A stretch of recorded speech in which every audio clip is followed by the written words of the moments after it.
السلام علیکم ورحمۃ اللہ۔ صحت کارڈ کے حوالے سے اہم معلومات۔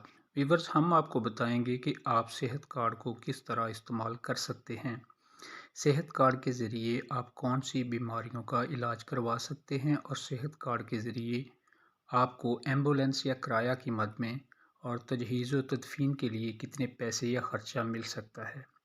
یہ سب جاننے کے لیے ہمارے ساتھ رہیے اور ویڈیو آخر تک دیکھیے۔ صحت کارڈ کے حوالے سے اہم معلومات۔ صحت کارڈ سے دو طرح کے علاج ہوتے ہیں: ثانوی علاج، ترجیحی علاج۔